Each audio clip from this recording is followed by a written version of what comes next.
Joining me is Nationals frontbencher Barnaby Joyce, the former Deputy Prime Minister. Barnaby, really, this is so dangerous. The government wanting super savings invested in the green power that's making electricity a luxury. And then if a future government says, look, this is just terrible, and winds it back, super savings will probably take a hit. That's workers' retirement money.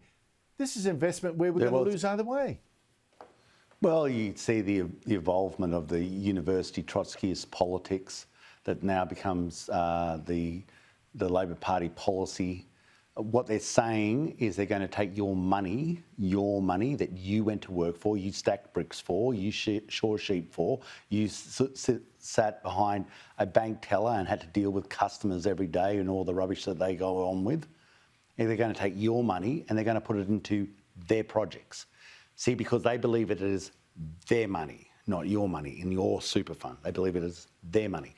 And they believe it is right that it goes to social housing, but they won't let you invest in your own house, the house that you live in, because you'd want your money to invest in your house, wouldn't you? And obviously this, and now we're going to have environmental projects. Every time you see a wind tower and they try to sort of meme them up as some sort of benevolence, it's not. It's an abhorrence. It's intermittent power that forces up the price of your electricity bill. And I can afford my power bill, but I've just paid it recently, $1,500. And that's a 3-bedroom brick house with an iron roof, no pool, no air conditioner in our house, and $1,500. Now I can afford that. But what on earth happens to the other people in the Weatherboard 9 who can't? How do the other people in Woolbrook and the other small villages and towns, how do they afford that? We've made our own people poor. And we've seemed to do it with this dancing, prancing Chris Bowen with his new ties and skin-tight shirts, prancing around the dispatch box, lecturing to Australians as to why it's somehow admirable to be poor. Now, when you want to see what your renewables cost, I'll give you a classic example. One of the great sort of Archangel Gabriel of the renewable industry was Snowy Hydro 2.0.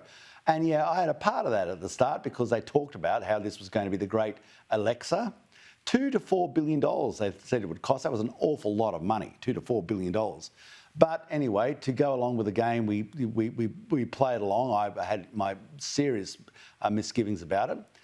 Now there are costings coming through. Let me give viewers, hang on, Barnaby, let me stop you there. Let me give viewers a little bit of context there. When you say they told us, it was your then Prime Minister, Malcolm Turnbull, who said, $2 billion, I'm the renewables Prime Minister, I'm the nation-building Prime Minister. It was him that did it, with you having to sit there and eat it up. It was the back of the beer coaster project, and you can see what happens to that. You can see it now. Now, it looks like it could cost $20,000 million, $20 billion. That's some of the costings coming through now. $20,000 million. Now, there's only one person who's going to pay for that, and that is you. You pay for it. Exactly. And see, this is to make your wind towers and your solar panels 24/7 power, to turn intermittent power into 24/7 power.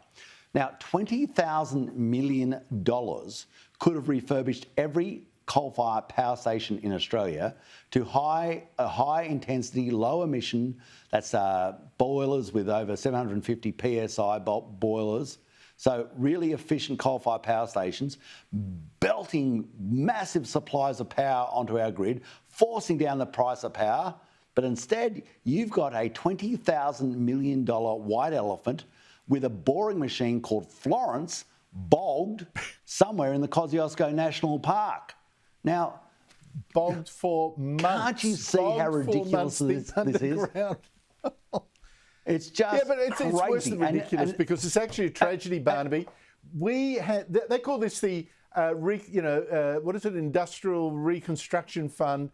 We have actually managed to wipe out so much of our manufacturing because our electricity prices have gone from about the world's cheapest to now we're now three times more expensive than China's. 3 times more expensive than China's. Where do you think business is going to go? I mean, seriously. But I've got to move on to... They're doing it with your coal. I mean, can't we see this? They're actually got cheaper power, I know. and they're making it with your coal. And next month, April, they're going to, not figuratively, literally blow up Liddell.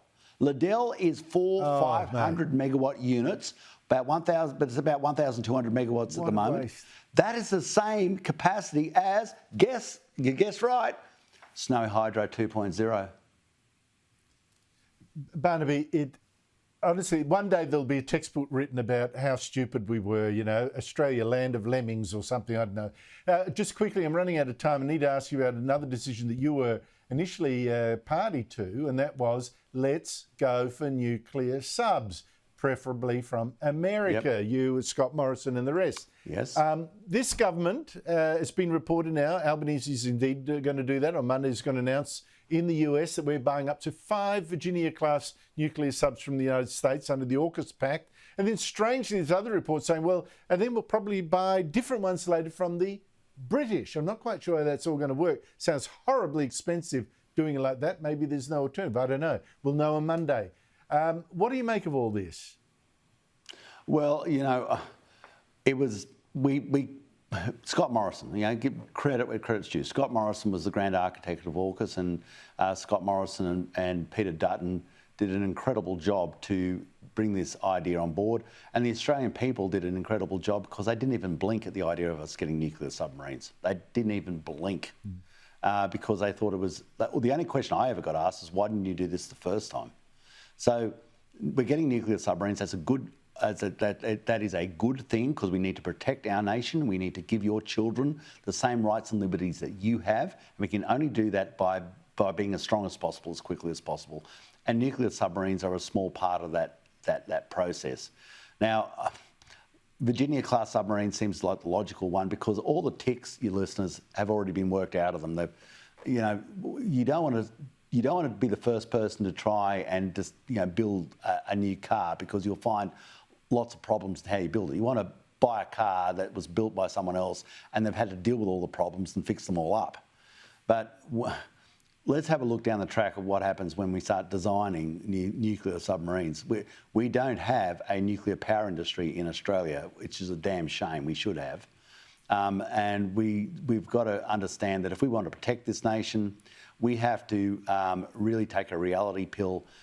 This nuclear submarine process is part of that reality pill, but there are lots of other things we need to do to make ourselves as strong as possible, as quickly as possible.